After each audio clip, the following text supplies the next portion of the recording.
Hello students, welcome to the part 2 of glimpses of India Coorg में। इस extract में आप जानेंगे कि कूर्ग कहाँ पर स्थित है। तो लेखक हमें बताते हैं कि कूर्ग स्थित है मैसूर और मंगलोर के बीच। ये एक कोस्टल टाउन है, यानी कि समुद्री किनारा है, और इतना सुंदर है कि ऐसा लगता है कि जैसे कि स्वर्ग का टुकड़ा जमीन पर आकर बस गया है। यहाँ के पुरुष योद्धा हैं और महिलाएं बहुत ही सुंदर हैं, और यहाँ पर अलग अलग प्रकार के जंगली जानवर भी पाए जाते हैं। कूर्ग को कोडागु के नाम से भी जाना जाता है, जो कि कर्नाटक की स्मॉलेस्ट डिस्ट्रिक्ट है, और ये एवरग्रीन रेन फॉरेस्ट और उसकी स्पाइसेस और प्लांटेशन के लिए बहुत फेमस है। Evergreen rain forest almost 30% area इस डिस्ट्रिक्ट का कवर करते हैं, और मानसून के दौरान यहाँ पर बहुत ज़्यादा बारिश होती है, और जो कि यहाँ आने वाले विजिटर्स को बहुत ही पसंद आती है। पर कूर्ग आने का सबसे अच्छा मौसम सितंबर से मार्च तक का है। इस टाइम पे मौसम बहुत खुशनुमा हो जाता है और थोड़ी सी नमी होती है हवाओं में, जो कि कॉफी के बागानों के लिए एकदम बढ़िया है, और इससे कॉफी में बहुत ही बढ़िया खुशबू भर जाती है। जगह जगह पर कॉफी के बागान बड़े बड़े पेड़ों के अंडर में कैनोपीज की तरह बिछे हुए होते हैं, बिल्कुल वैसे ही जैसे कि शादी के पंडाल लगे होते हैं। आमतौर पर ये आत्मनिर्भर कूर्ग के लोगों को माना जाता है कि ये ग्रीक या अरेबिक पृष्ठभूमि से हैं, और यहाँ तक कि एक स्टोरी में ये भी बताया गया है कि ये अलेक्जेंडर की आर्मी में से थे, जो कि साउथ कोस्ट की तरफ आते हैं और फिर यहीं पर रुक जाते हैं। उन सैनिकों ने यहीं पर शादियां करी, और इसीलिए कूर्ग का कल्चर थोड़ा थोड़ा अरबिक और थोड़ा ग्रीक से मिलता है, जो कि हिंदू मेन स्ट्रीम से काफी अलग है। यहाँ के शादी ब्याह के तौर तरीके और रीति रिवाज हिंदुओं की मुख्य धारा से थोड़ा अलग है। और एक और थ्योरी है जो इनके अरब ओरिजिन होने का दावा प्रस्तुत करती है। ये एक तरीके का काला और लंबा कोट पहनते हैं, जिसकी कमर में एक कढ़ाई वाला बेल्ट होता है, जिसे कोडावुस कहा जाता है, जिसे कुप्पिया भी कहते हैं। और ये बिल्कुल उसी तरीके का है जैसा अरब और कुर्द कुफ्फिया पहना करते थे। कूर्ग के लोग आदर सत्कार में भी बहुत ही ज्यादा माहिर हैं, और ये आपका अपने पूर्वजों की कहानियों के साथ मनोरंजन के लिए हमेशा तैयार रहते हैं। ये बताते हैं कि इनके पूर्वज कितने ज्यादा स्वतंत्र और बहादुर थे, और इसीलिए भारतीय सेना में कूर्ग रेजिमेंट को बहादुरी के लिए सबसे ज्यादा अवार्ड्स भी मिले हैं। भारतीय सेना के जनरल करियप्पा पहले भारतीय सेना के प्रमुख कूर्ग थे। ये अपनी बहादुरी और ईमानदारी के लिए इतने प्रसिद्ध हैं कि आज भी इंडिया में सिर्फ इन्हीं को परमिशन है कि फायर आर्म्स रख सकते हैं, वो भी बिना लाइसेंस के।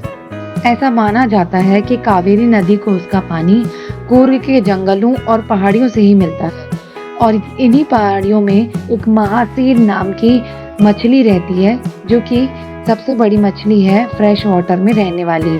और साथ ही साथ इसमें किंगफिशर नाम के पंछी डाइव करते हैं। स्करल्स यानी कि गिलहरियां और लंगूर जब खेलते हैं तो उनके हाथ से फ्रूट गिरकर इसी पानी में स्प्लैश करता है, और जो रिपल इफेक्ट होता है वो एकदम पानी में क्लियर होता है। और यहाँ पर हाथी भी पाए जाते हैं, जो कि नदियों में नहाते हुए आपको दिख जाएंगे। कूर्ग की सुंदरता को निहारने और आराम करने आए यात्री भी यहाँ आकर एक एडवेंचरस और जिंदगी को जोश से भर देने वाले खेलों को खेले बगैर नहीं रह पाते। और इन खेलों में है river rafting, canoeing, rappelling, rock climbing and mountain biking. और ऐसे बहुत पैदल रास्ते हैं जो आपको एक ट्रैकर की तरह अनुभव देने में पीछे नहीं हटेंगे। यहाँ पे लेखक बताना चाहते हैं कि कूर्ग में कैसे विभिन्न तरह के जीव जंतु पाए जाते हैं, जैसे कि यहाँ पक्षी, मधुमक्खियाँ और तितलियाँ हमेशा आपको घेरे रहते हैं। इसके अलावा आप पेड़ों पर मकास, मालाबार की गिलहरियाँ, लंगूर और पतले तरीके की लाल आंखों वाले मंकीज को देखते हैं, जो कि आपको पेड़ों पे लटकते हुए दिख ही जाएंगे।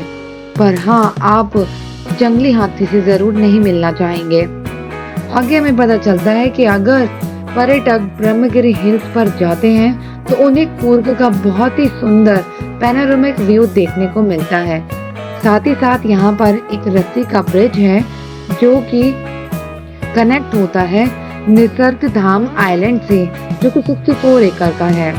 ये बुद्धिस्ट के द्वारा चलाया जाने वाला इंडिया का सबसे बड़ा तिब्बतन सेटलमेंट है बायलकुप्पे के बाद। यहाँ पर आपको मॉन्क्स रेड, ऑग्रे और येलो रोब्स में यानी कि उनकी विशेष परिधानों में आपको मिल जाएंगे।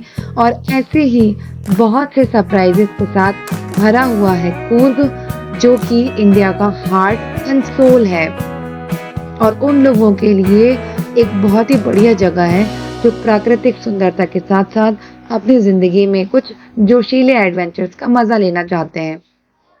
So this is the end of the part 2 of glimpses of India Coorg. I know आपको भी एक बार कूर्ग जाने का मन जरूर होगा। सो add Coorg in your bucket list, but before that let's do the question answer part. So question number 1 है, where is Coorg? Coorg कहाँ पर है? तो आंसर है, Coorg is the smallest district of Karnataka and it is situated midway between the Mysore and the coastal town of Mangalore. Coorg Karnataka का सबसे smallest district है और ये मैसूर और मंगलोर के बीच के तटीय क्षेत्रों में शहरों में आता है। क्वेश्चन नंबर 2 है, what is the story about the Kodava people descent? पूछा जा रहा है कि कोडावू के जो लोग हैं उनके पूर्वजों के बारे में क्या कहानी है। तो इसका आंसर होगा कि कूर्ग के पूर्वजों के बारे में ये माना जाता है कि वो ग्रीक और अरब्स होंगे और ऐसा कहा जाता है कि अलेक्जेंडर की आर्मी में से कुछ लोग साउथ की तरफ आए थे और फिर वो यहीं पर आकर बस गए और दोबारा अपनी कंट्री में गए ही नहीं और वहाँ पर उन्होंने यहीं के लोकल क्षेत्रीय लोगों से शादी करी। क्वेश्चन नंबर 3 है, what are the some of the things you now know about the people of Coorg? आप अब कूर्ग के लोगों के बारे में क्या जानते हैं? तो आंसर होगा कि हम जानते हैं कि कूर्ग के जो लोग हैं वो काफी साहसी हैं और जो उनके पूर्वज हैं वो ग्रीक और अरब हैं। नेक्स्ट क्वेश्चन है, what are the main crops of Coorg? Coorg की मुख्य फसलें क्या हैं? कूर्ग में मुख्यतः कॉफी उगाई जाती है, वैसे ये अपने मसालों के लिए भी फेमस है। नेक्स्ट क्वेश्चन है, what are the sports it offers to a tourist? Coorg में कौन कौन से मुख्यतः स्पोर्ट्स किए जाते हैं? जिसका जवाब होगा कि कूर्ग आने वाले आगंतुकों को river rafting, canoeing, rappelling, rock climbing और माउंटेन बाइकिंग जैसे एडवेंचर स्पोर्ट्स ऑफर करता है। क्वेश्चन है कि कूर्ग में आने के बाद आपको कौन कौन से जानवर देखने के लिए मिलेंगे? तो जवाब होगा कि कूर्ग में आकर आप कई सारे जानवर देख सकते हैं, जैसे मकास, मालाबार स्क्विरल, लंगूर, स्लेंडर लॉरिस, एलिफेंट और भी कई। नेक्स्ट क्वेश्चन है कि कूर्ग बैंगलोर से कितना दूर है और वहां कैसे पहुंच सकते हैं? तो जवाब होगा कि कूर्ग बैंगलोर से 250 से 260 किलोमीटर दूर है और यहाँ पे बाय रोड पहुंचा जा सकता है। So here now we have covered all the important question answers related to Coorg. I hope you like the video, and if you does, please like the video and comment down below.